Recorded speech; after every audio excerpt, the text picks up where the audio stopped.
Alright, and we're back with more analysis of the greatest games in history. And today I'm going to be showing you my games from the Atlantic Open. Today is August 28th, and I wasn't going to show these games because I'm pretty tired from just playing all day, but I got to get these games out of my head or I'm never going to get any sleep. And I sat down, I'm going to analyze them anyways, so I figure I might as well show them now, and we can go over them together. I guess first I'll tell you my experience with my first tournament.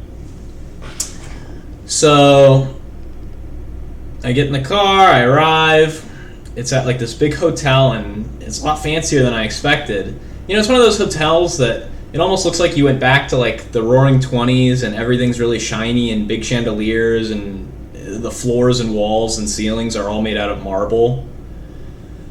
So I was like, wow, this is pretty fancy. And I asked the receptionist where the tournament was. I went upstairs and I found this big room, and everyone's playing chess. So I was like, all right, this is the tournament room. But I was like an hour early.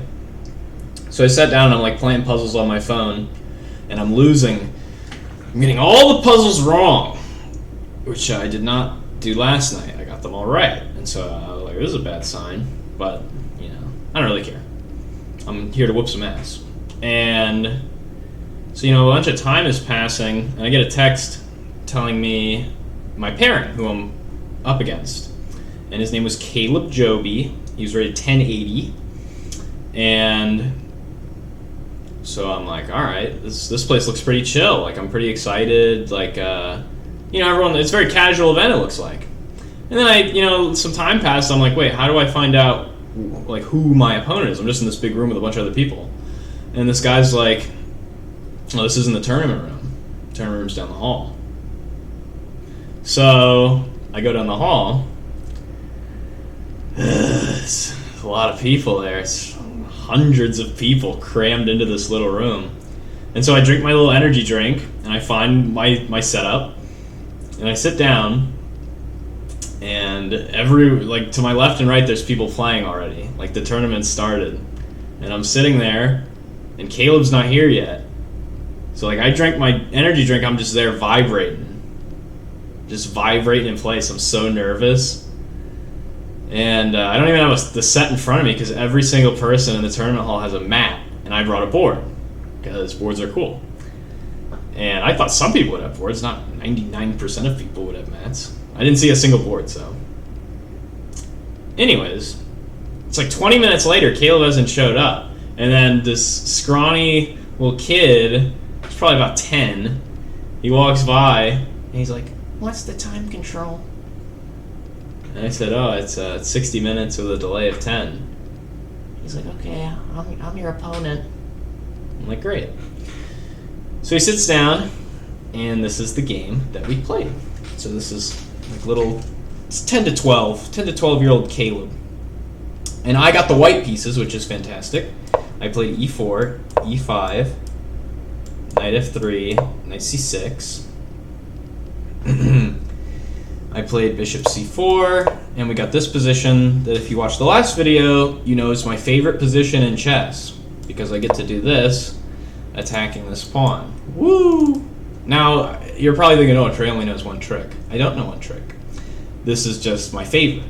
And so I always try to play it, and, you know, it's very natural for the opponent to play this way. So this is this, and actually, I guess that's it. Those are the most common moves. Yeah, this or this. And this is my favorite move, and this is my least favorite move ever.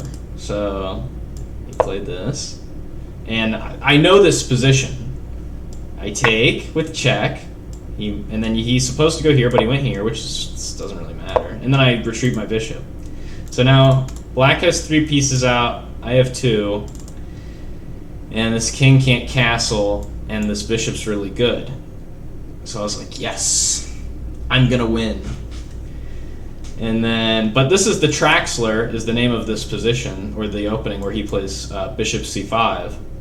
And man, I have a really bad track history with Traxlers. because I always like never get these pieces out, and then I never castle, and like he sacks here, and then he starts like checking, and the queen gets out, and it's always horrible. And so I was like, that's not gonna happen this game. I'm gonna castle. And he was like, distraction. And he was like, I'm gonna take this pawn.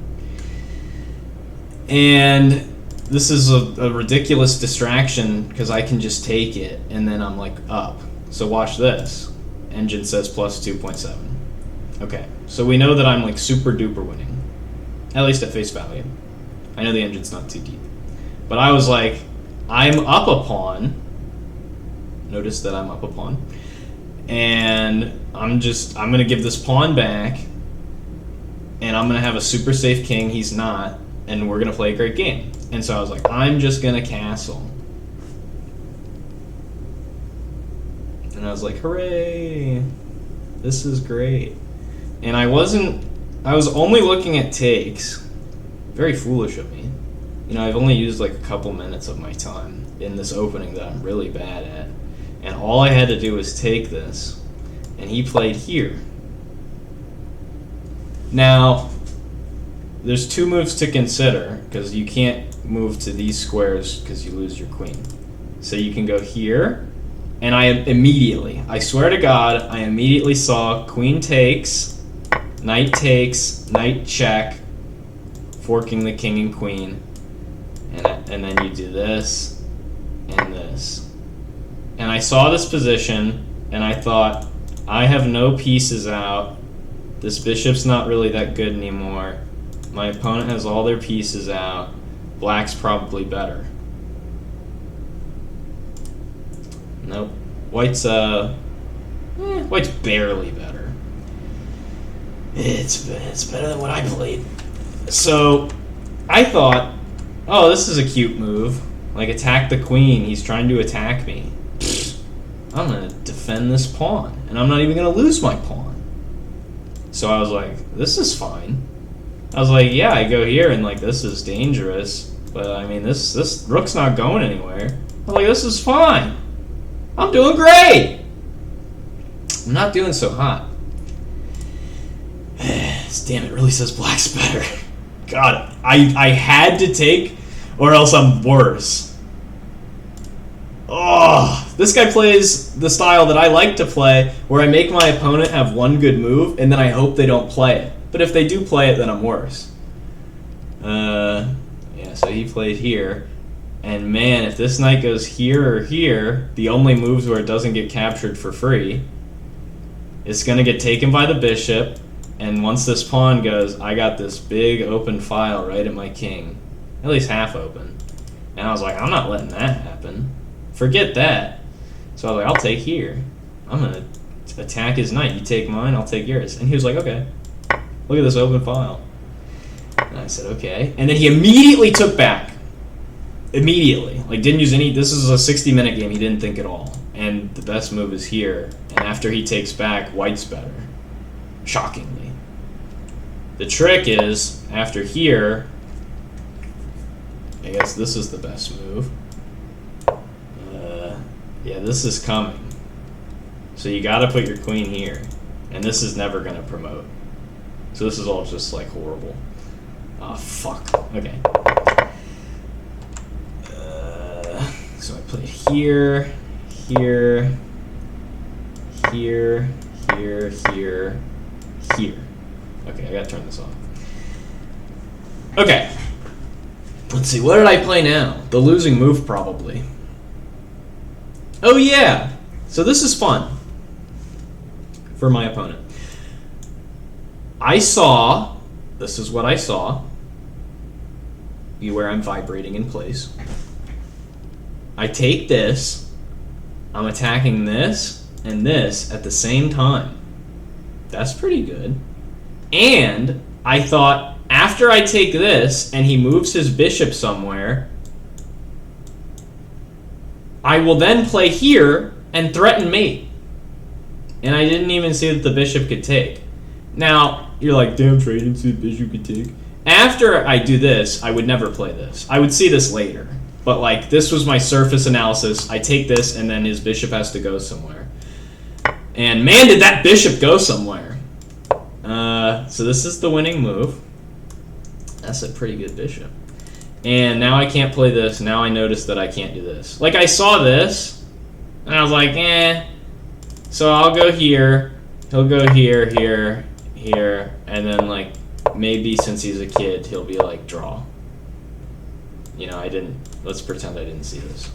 Or that was impossible. So I was like, eh, draw's alright. And then after this, I was like, oh yeah, my plan.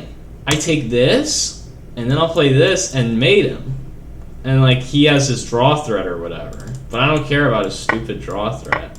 And then this is discovered check, and I lose to queen.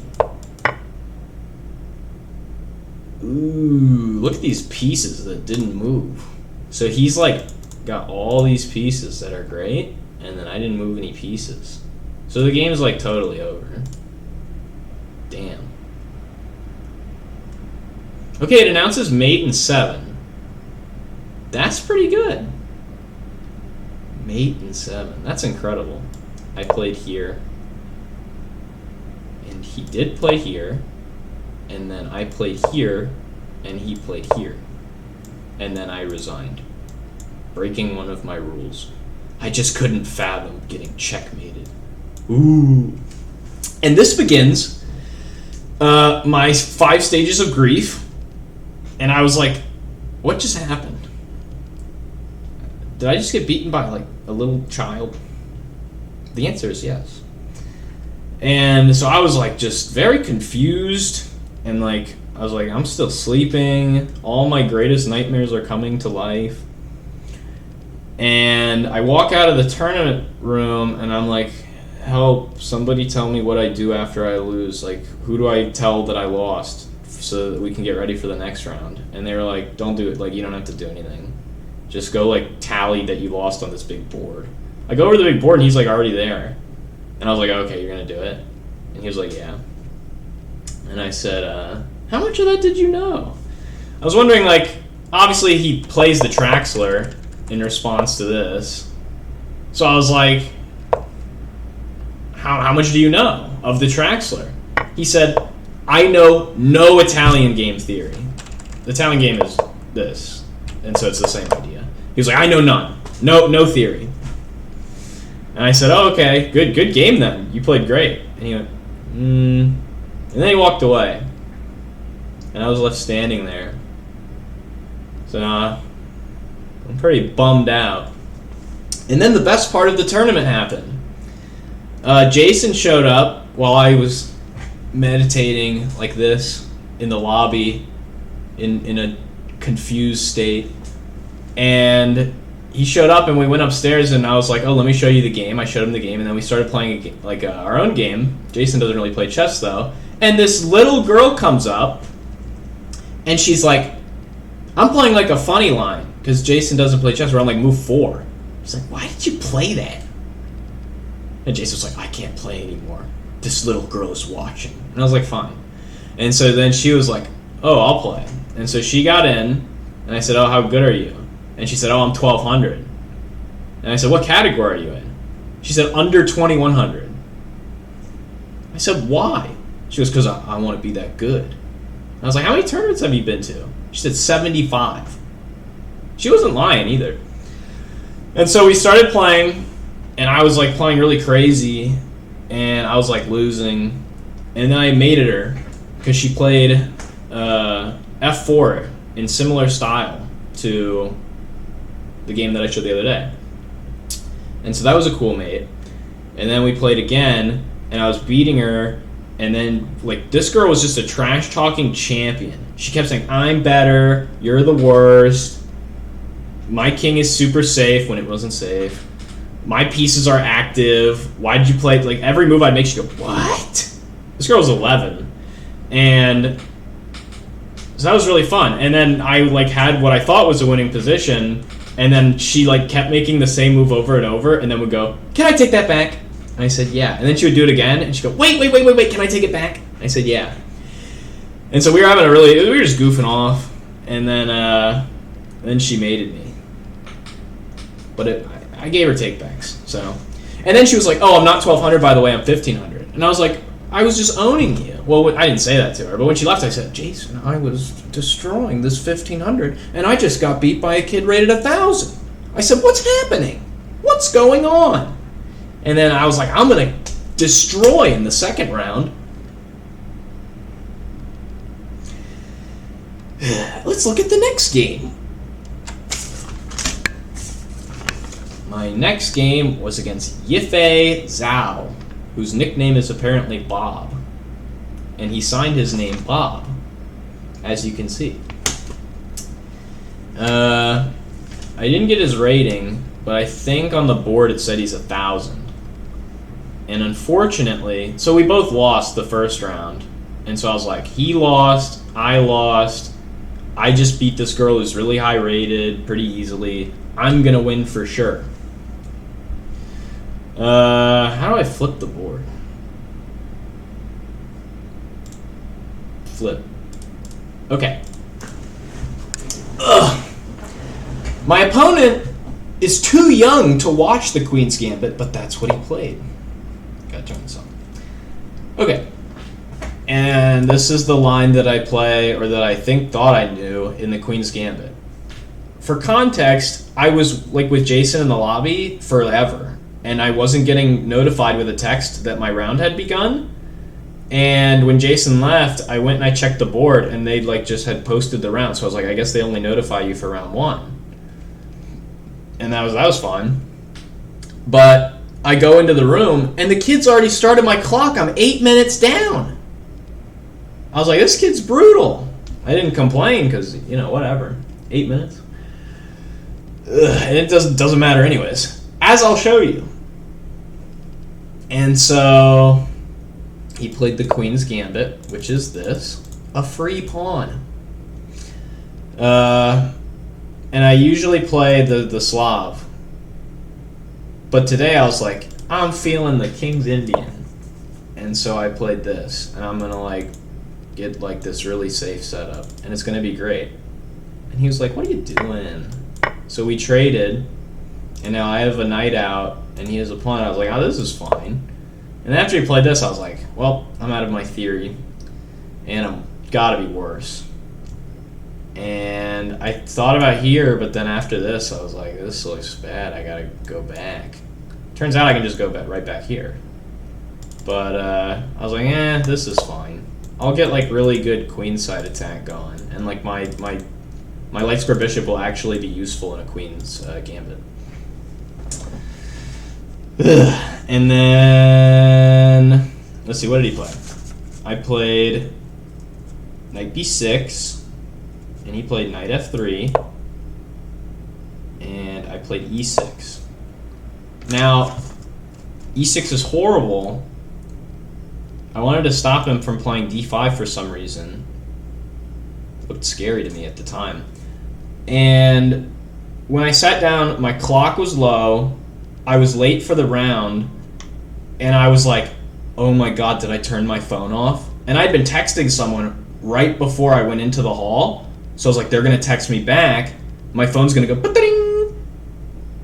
And then I'm going to get disqualified, and everyone's going to stare at me. It's going to be horrible. Phones are super not allowed. And yeah, so I spent this whole time I was like, oh god, my phone's gonna beep. My phone's gonna beep. This is horrible. My phone was off.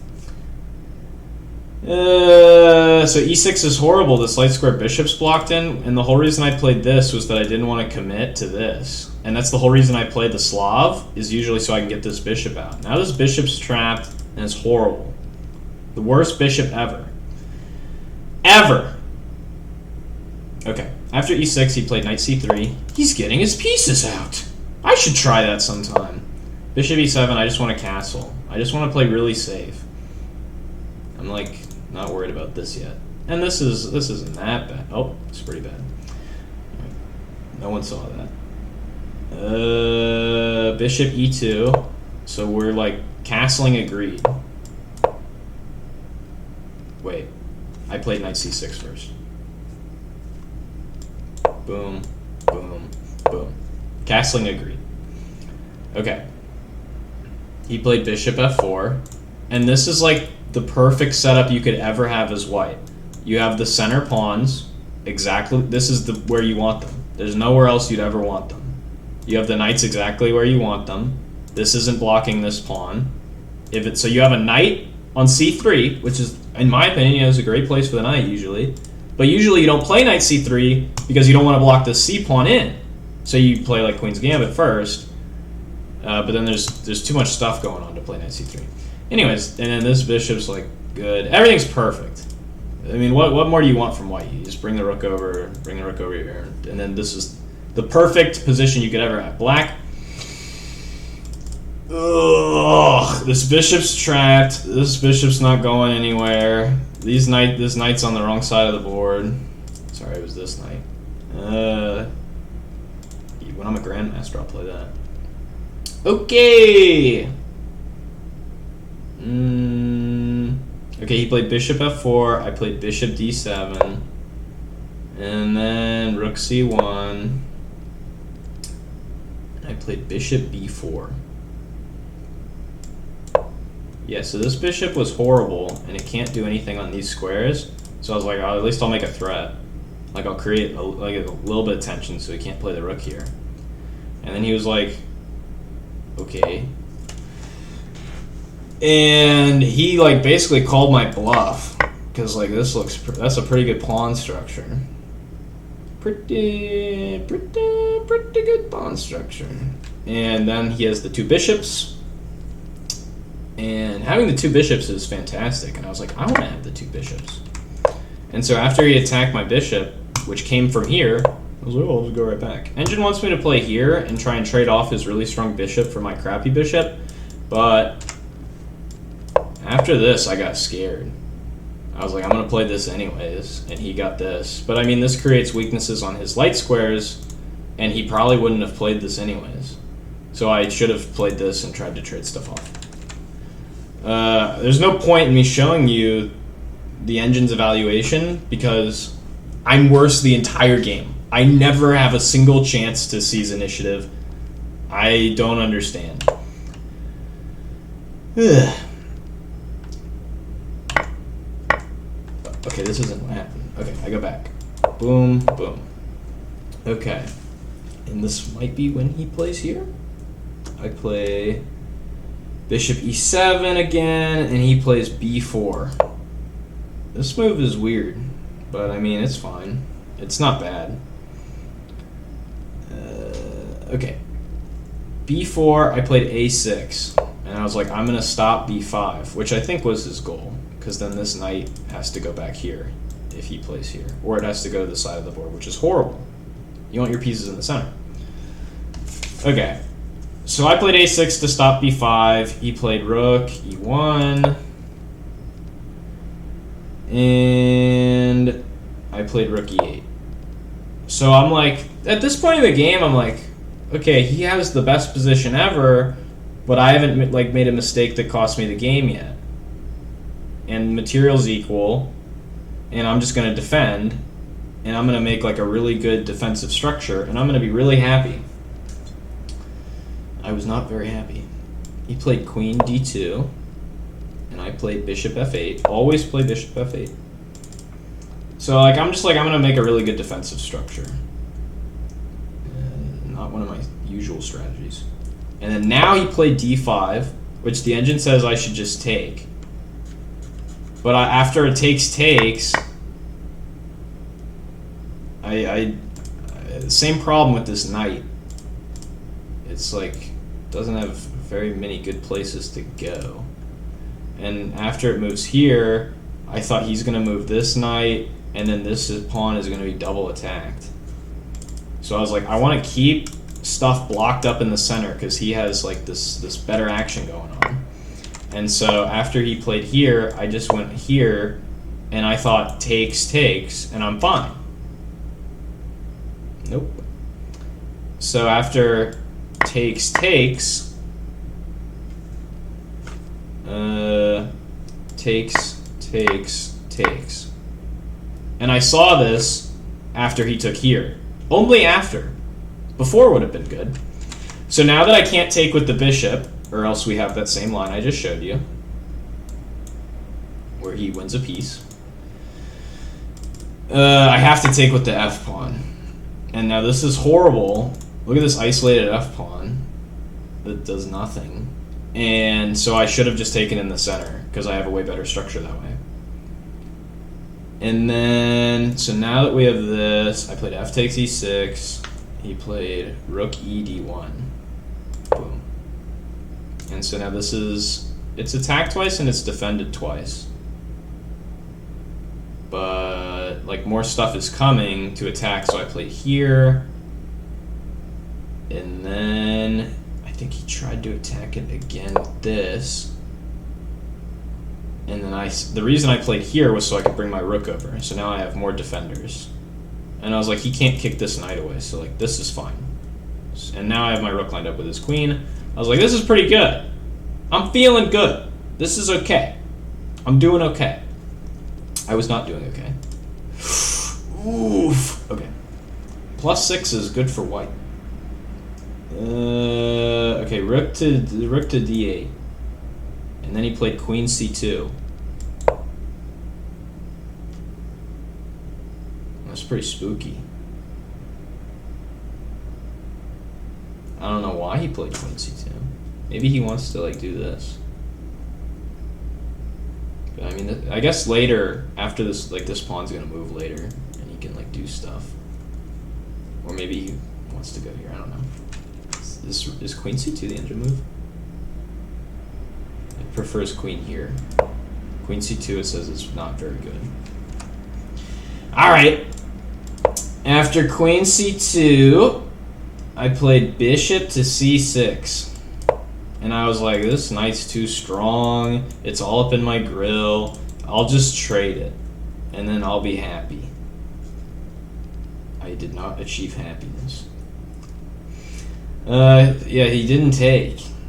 Horrible. Doesn't he know that bishops are better than knights? You have to take this. God, it's so hard for me to keep track. I played bishop c6. He played rook take. Oh yeah, takes. And then he started attacking me somehow. Queen takes d8, rook d1. And then here I think I made a bad move. After rook to d1, I played queen e8. And then bishop g4. Wait, no, wrong bishop. Bishop g4. So he's threatening to take this pawn with check. And I didn't see a good way to stop it. Like here, here, here. And I have double pawns. And this is the best move. And when I saw that, I thought, I'm not playing that. That was horrible. I guess you can, after here, you have this. It says white's way better. Fascinating. Okay. So, instead, I played a bad move. King h1. This is now check. Remember that. And then he said, ooh, free pawn. And I thought, I don't need that pawn. That pawn was doing nothing. I don't even want it. I don't care. I really don't care. Okay, so after bishop takes e6, I played queen h5, which is I mean, I was already losing, but this is really losing. And I was like, if this queen moves and this knight move, I'm going to back rank checkmate you, and I'm going to move my rook over here, and I'm going to attack stuff. And I was like, if this bishop moves, I take the knight, and all these pieces are super loose and hanging. And they aren't hanging at all. So after queen h5, bishop g4, and now this check is getting annoying. Wait, why didn't he play this immediately after queen h4? Check. Oh, yeah. Okay, after this take, I saw that this was a threat, and I thought about playing here to get away. So like here, and I was like, he doesn't have anything. But then I saw this, and the truth hurts. because then I end up having to go back here anyways. So no matter what, I'm totally screwed. So I was like, I'll just play here, and I'll try and get some kind of counterplay. And if he plays here, you know, this knight, every knight move is check. So that's, like, really good for him. But, like, he doesn't actually have anything. Because he needs to get his queen over here or something. So I was like, queen h5, I'll be okay. And then he played this move. Wait, did he really play this move? No. That hangs the bishop. He played here, attacking my queen. And remember earlier I thought all these pieces were loose? Now everything's defended. I can't take this. I can't take this. And so I saw this, and I was like, if he goes here or here, I'm going to get away. And I'll be really, like, happy about getting away. And so I played here. And I think he played bishop back. I played queen h4. He played bishop g4. That must be a typo. Yeah. He played this, and then I played queen f6. Yep. And after queen f6, he played rook d3, and he wanted to play here. And I saw this immediately. There's, like, no other plan for white. And I was like, I'm still really scared of this check. I was like still staring at this check for an hour. I was like, this is so scary. Ooh, I'm getting just like mated. And I was like, I'm gonna get Smothers mated and everything's horrible. And after this, I saw like I can go here and I'll be fine. Or no. After here, I saw this and I was like, maybe I'll back rank mate him. And so I went here because I was really afraid of this check. With good reason, but I can't do that this move. Horrible. So then after here, my Monica is totally trapped. And like I can go here and then check and takes my queen. I can go here, takes my... Okay, let's do this. This is covered. Let's cover every square the queen go. This we just talked about. Discovered, check. So okay. Let's here. This is obviously hanging. Can I do red circles? Oh hell yeah. This is like Battleship. This is covered by the knight. So this is a potential square. This is a potential square. Obviously, these are off limits. This is off limits. This is off limits. Okay. And this is off limits. These are all the legal moves for the queen. So we have two choices. Let's go through each of them. After here, here. I mean, we can play the funny game again, but I mean, the truth hurts. You go back here. Here. Oh wait, you just get mated. Oh yeah. Yeah, that's not very good. What did I end up playing? I played... Oh well, yeah. So yeah, obviously this doesn't work. Because he goes here. And I guess I can go back. I guess I should have tried that. And maybe... Oh, I have this move. Wow. I didn't see that at all. Oh, wait a second! When I played this, I thought he could play here. And then I guess takes. I mean, you play this first. Maybe I thought this was mate during the game. And obviously, I think, yeah, so and then if you go here, this is like the same problem. Yeah, not good. So in this position, I was just like forced to take, I think. I was like, I'll have a rook for a queen, and I'm gonna be happy. He played bishop takes, right? Bishop takes f3. And so yeah, I lost my queen. And then the rest of the game is, you know, it's an end game. And he really, you know, I got no queen. What do I do without a queen? Ugh. So that was that game. And so this was the most depressing game.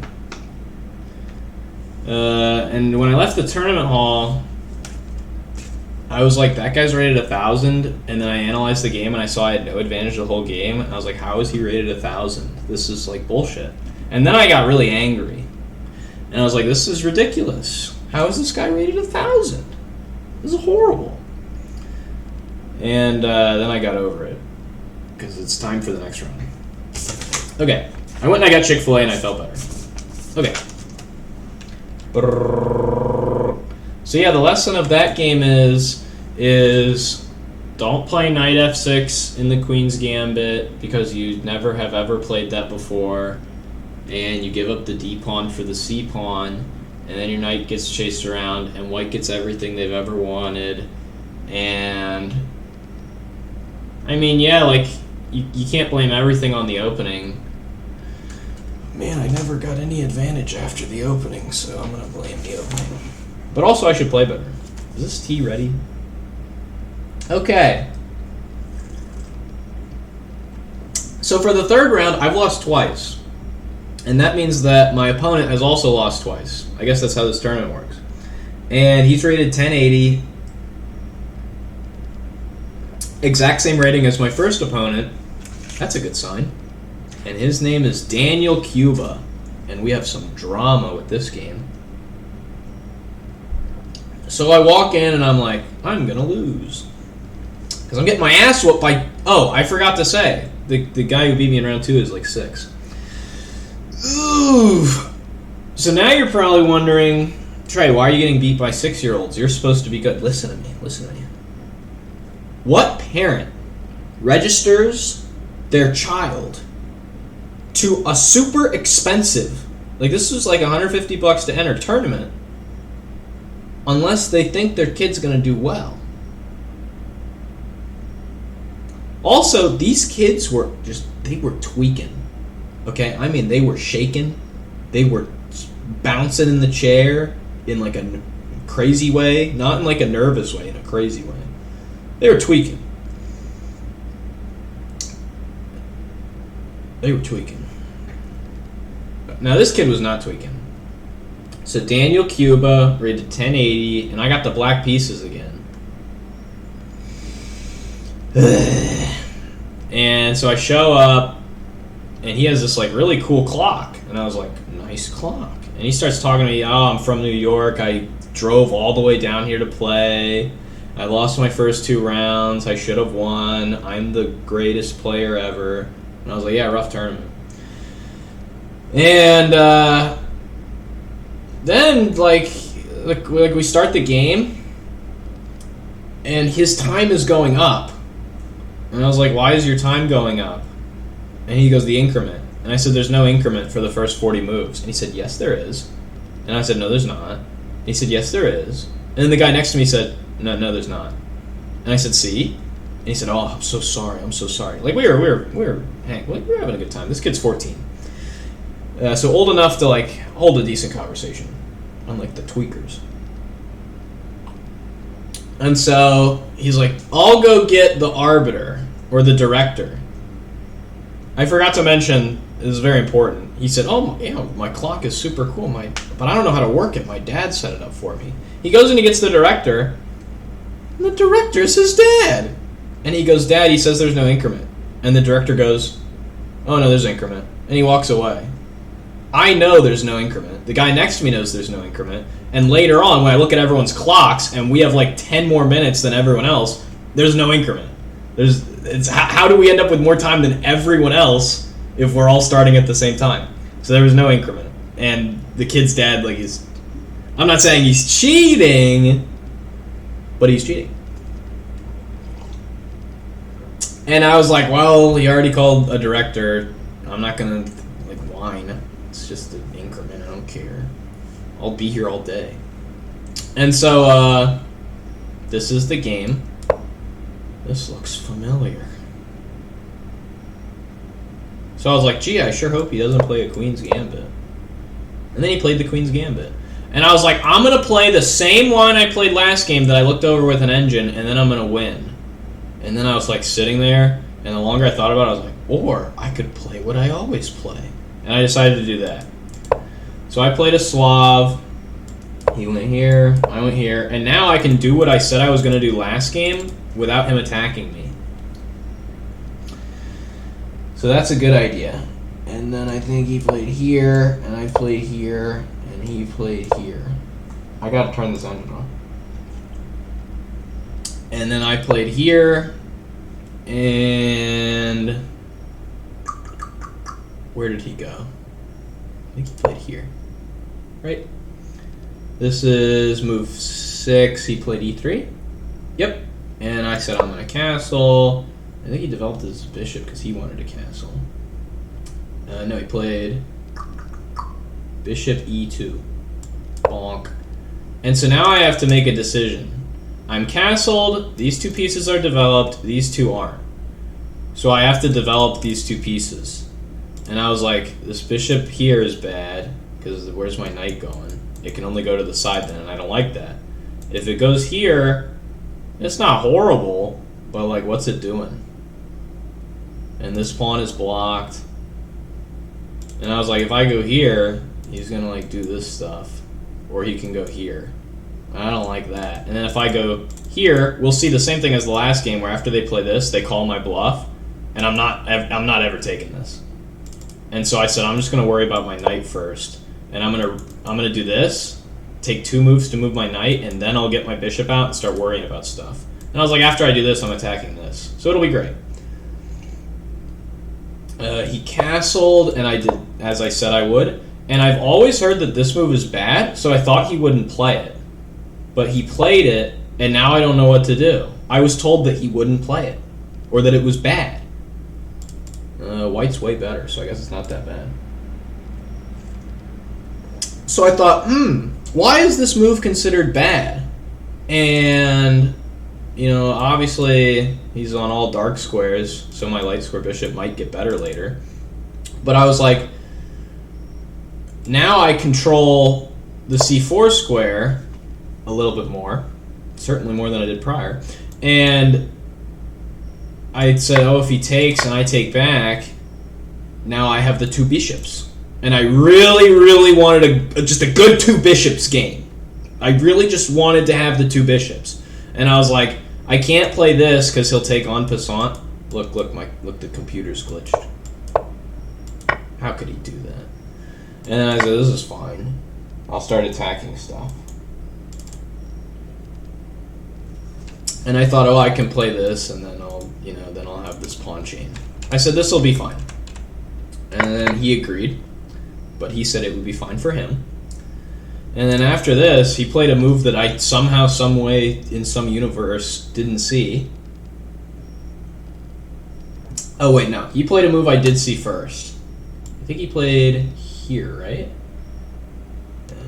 Queen e2. Yeah. And then I saw this, and I thought, oh, I'm going to play here. And somehow I didn't see this move, adding another attacker. So now this pawn's a goner. And then here, I thought for like 10 minutes. I was like, he's taking that pawn. And when he does, I don't care about that pawn, but I want to have a good position. And I want to have the 2 bishops. And so I tried to trick him. Here was my long think. If I go here, he won't take, because after I take, he's never capturing this pawn because it's a nice pawn chain. So I said, after I go here, I'm not giving up the 2 bishops. He's not taking it. I said, he will take this free pawn every day of the week. And he probably analyzes this. And so he took this, which I saw, and then I thought, now if I don't take this, he's only up a pawn, he's going to try and do this, and so that way I don't have the 2 bishops. But I thought, I'll go here, and he'll 100% take this. He won't take my bishop, because then, if he takes the bishop, I'm attacking 2 things at the same time. He definitely saw this. I'm sure there's a way out. And so I thought he will definitely take this knight, take this, and then I have the 2 bishops in exchange for a pawn, and I think I have an alright position. And he said, I have a trick. And I said, no talking. And he played here, which I didn't see. There's good and there's not good. So this is attacked, and this is attacked. And I'm, for those in the audience, I can't take this because I lose my queen. So I didn't see this pin. But this is my favorite thing about chess. Usually there's a way out. The first game disproved that, but... The following moves are super duper cute. And I calculated all of them. And my calculation was not the best. And by that I mean I don't have an advantage, but my calculation was correct, like what I figured he would play.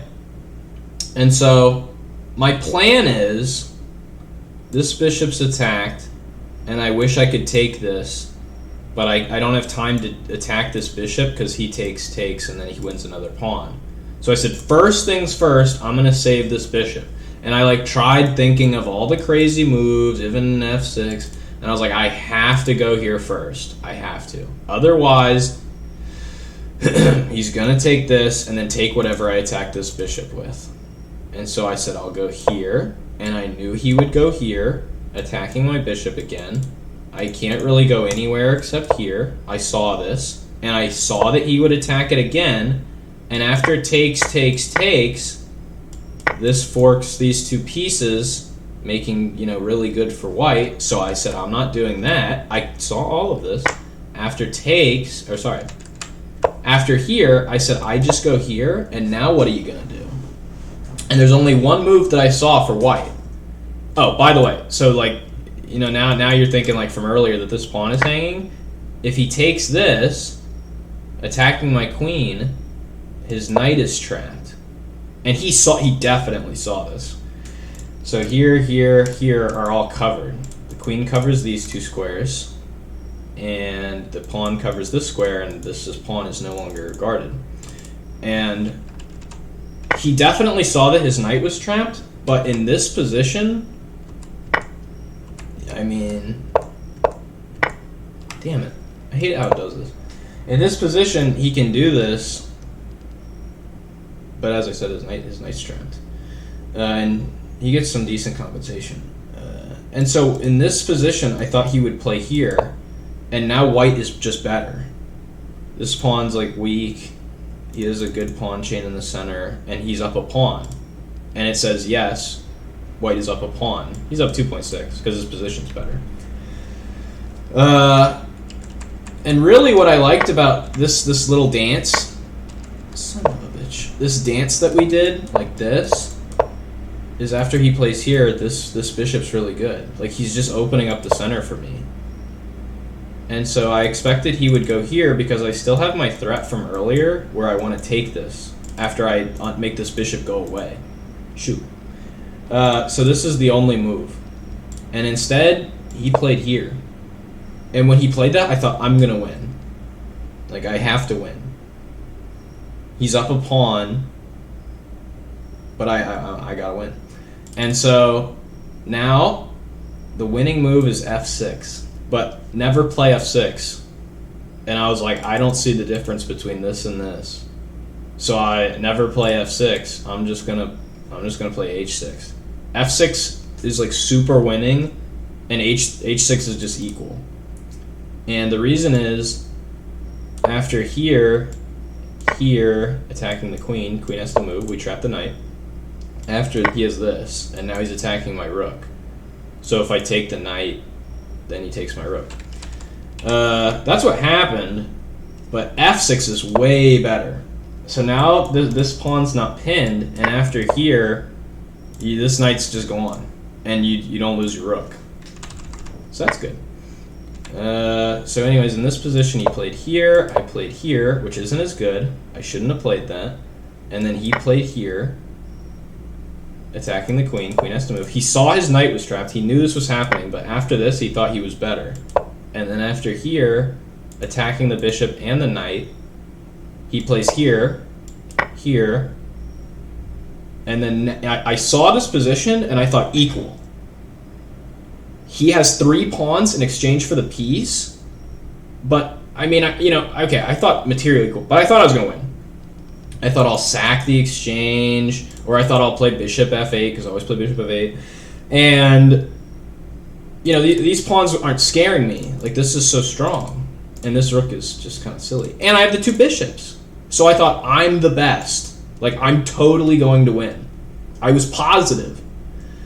And, he needs to keep this structure, because it's really good. And then he played here. I don't know why he played here. And now I was like, boy, do I have some good options. I started looking at this, because if he takes, I take the queen, and then I double attack this pawn. But then after this, I was like, what do I do? And then I was like, this pawn is weak. I'm already attacking it twice, and there's no way to defend it a 3rd time. So I'll just attack it here. And then I was like, well, you can just stop. And so I saw all these moves, and I was like, this pawn's not defended. I'll attack it. And then I saw, like, he just moves over. And so there's only one, like, killer. Like, every move wins. Every move's okay. But the only, like, the best move, I don't know how, but I managed to find it, is this. So you're attacking this. You're double attacking this. You're getting ready to do this. And he can't move this pawn because you take his bishop. So now I'm just killing it. I'm absolutely killing it. And I thought he would like play here and just give up this pawn, but he actually played here. And I said, okay. And I said, I'm going to take this bishop. And I thought he could like chase my queen away, like this, this, this. But then I think I calculated to like here. And I was like, I'm going to mate you. Because if he attacks my queen, I just like... Okay, never mind.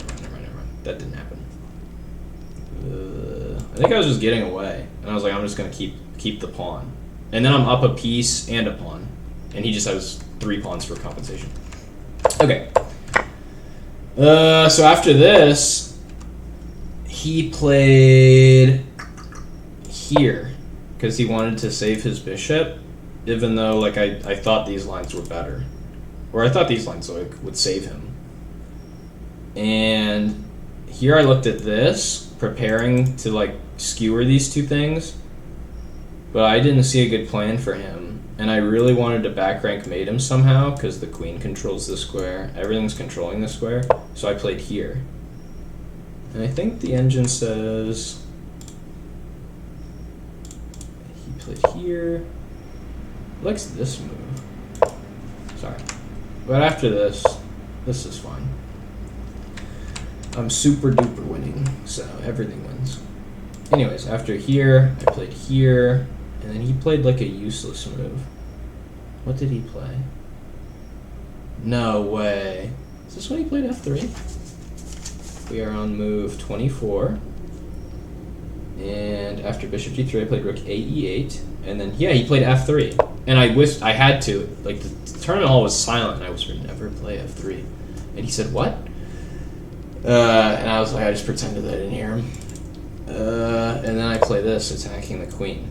And now everything's attacking this pawn. I'm not worried about taking that pawn, though. So now his queen has to go somewhere.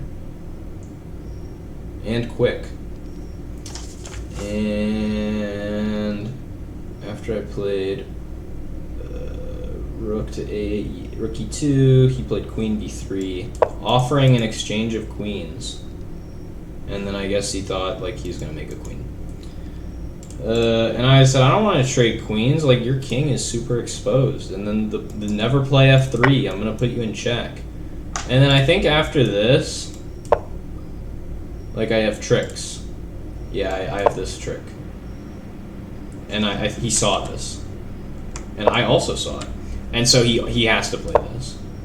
And he did. And then... What did I play? I wanted to checkmate him. Oh, yeah! I attack this rook. And if the rook moves, then I get to take this pawn, defended by this bishop, and I attack the queen again. And then here he like knew he was totally screwed. And so he was like, I got one shot. And he played here. And then I said, ooh, shiny. I said, you got nothing. And I like tried to calculate, like I'm gonna defend, and then he's got nothing. He did have a move I didn't see though. And I really thought he would take here. And that's here. And so now he's gonna make a queen and take a rook. And then he's probably okay. And then after I block here, I was really worried about this. He played this first. So I can't take his queen because then he makes another one. And I can't take this pawn because it's pinned. And he's threatening to take my rook with check.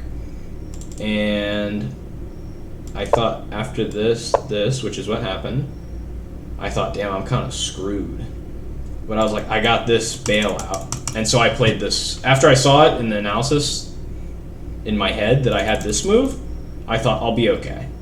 Yeah, I'll be okay. But then once we reached this position, I noticed, like, damn, I gotta checkmate this guy. And this still defends this, and I'm threatening mate in one. And so no matter what he does, like, he can never make a queen because I keep a piece on here. Not that I would take back, because after this, I just made him. If he takes with the queen, I take with the bishop. And then I'm just up a queen. And I'm just going to mate him. So, after this, what does the engine say? It says go back, or bring the rook over. He played this move, which is very weakening for his king. Oh, the engine's spoiling it. And then after this, I thought, if I can put a rook here, I'm going to mate him. So I played this, and then, you know, this was defending this before, but no matter what he takes with, I'm going to mate him. So he has to do something about this mate threat. And after here, I almost played this. I didn't even see the bishop defends it. Thankfully, I did. I had like an hour left on my clock. He had like 40 minutes, and I almost played that. All the time in the world from getting his increment didn't save him. And then after this, I played queen takes, because after queen takes, rook takes, he played this, and then in this position, he resigned. Yes! So yeah, this game I managed to come out on top, even though it was a queen's gambit, and I had to play black, and I hate like this. What opening would I hate more than anything than to play black in a queen's gambit? And I regained my honor from losing in the queen's gambit the last game to the 6-year-old. However, that first game is still very horrible. So yeah, tomorrow I play 2 more games, and then the tournament's over. And so if I play how I played this game, man, it took a lot of energy to win this game. Oh, so much work. Then I can still come out positive if I win both games. Probably I'm gonna lose both games if the track record, if the trend continues. But we're gonna try our best. And these games were really crazy and very instructive for me. Especially the end of this game was cool, and that stupid trick in the Traxler, where I lost in like 14 moves, was good.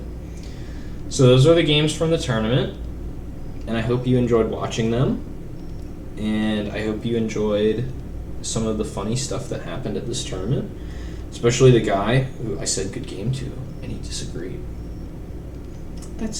He's not going to get the Hikaru Nakamura Sportsmanship Award. Alright. I'll probably make another video tomorrow if I'm not too tired. And so we will go over the games no matter what from day 2 of the Atlantic Open, whenever that happens. In the meantime, wish me luck.